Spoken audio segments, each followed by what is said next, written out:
तुलसी बहुत खुश होगी क्योंकि आखिरकार ओम और पार्वती ने पुश्तैनी हवेली बेचने से साफ मना कर दिया है। वह हवेली जो उनके परिवार की पहचान है, जो पीढ़ियों से उनके खून पसीने से बनी है, अब वही हवेली फिर से चर्चा का केंद्र बन गई है।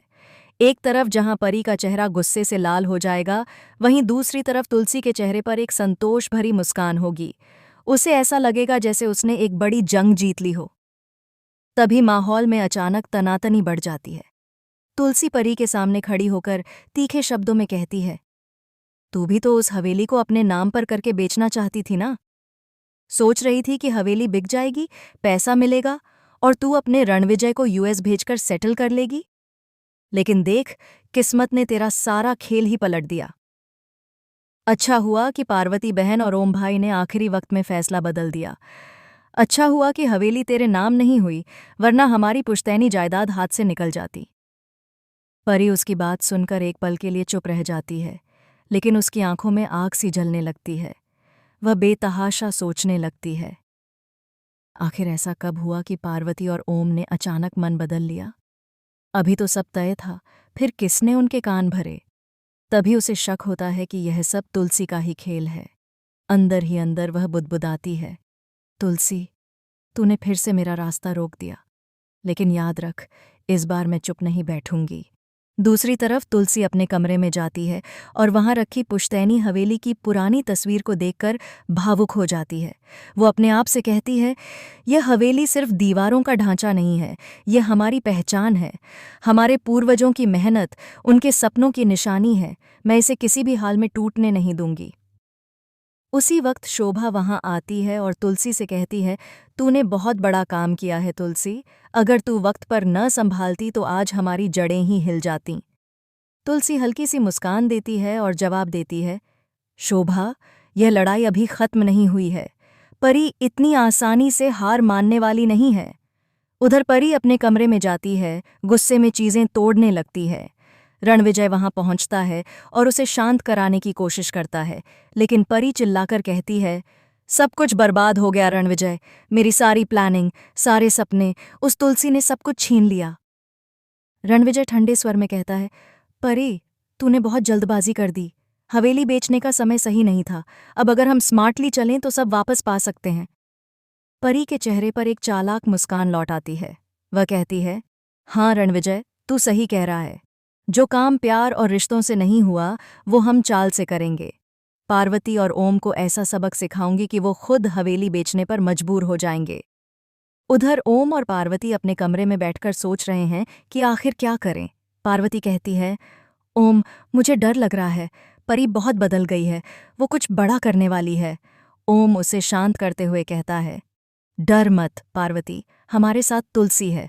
वो समझदार है और हमेशा सच्चाई के साथ खड़ी रहती है। लेकिन पार्वती का मन फिर भी अशांत रहता है। उसे बार बार लग रहा है कि आने वाले दिनों में कुछ बड़ा होने वाला है। अगले दिन घर का माहौल पूरी तरह बदल जाता है। परी सबके सामने मासूम बनकर आती है। वो तुलसी और पार्वती से कहती है, मुझे माफ़ कर दो, मुझसे गलती हो गई। मैंने लालच में आकर जो किया वो गलत था। मैं अब बस चाहती हूँ कि सब ठीक हो जाए। पार्वती और तुलसी एक दूसरे की तरफ देखते हैं। उन्हें यकीन नहीं होता कि परी इतनी जल्दी कैसे बदल गई। लेकिन परी का यह नया रूप सिर्फ एक नकाब होता है। अंदर ही अंदर वो अपने अगले कदम की योजना बना रही होती है। वो हवेली के पुराने रजिस्टर और डॉक्यूमेंट्स निकलवाने की कोशिश करती है, ताकि किसी तरह कानूनी तौर पर अपने नाम कुछ करवाया जा सके। रणविजय उसे सलाह देता है, अगर तू पार्वती के दिल में जगह बना ले तो वो खुद दस्तखत कर देगी। उसे लगना चाहिए कि तू बदल गई है।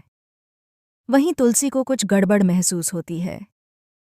वो देखती है कि परी बार बार ओम और पार्वती के आसपास घूम रही है। एक दिन तुलसी परी को पार्वती के कमरे से निकलते देख लेती है और उसे रोक लेती है। क्या कर रही थी तू अंदर? तुलसी पूछती है। परी मुस्कुराकर कहती है, कुछ नहीं दीदी, बस पार्वती मम्मी की तबीयत पूछने गई थी।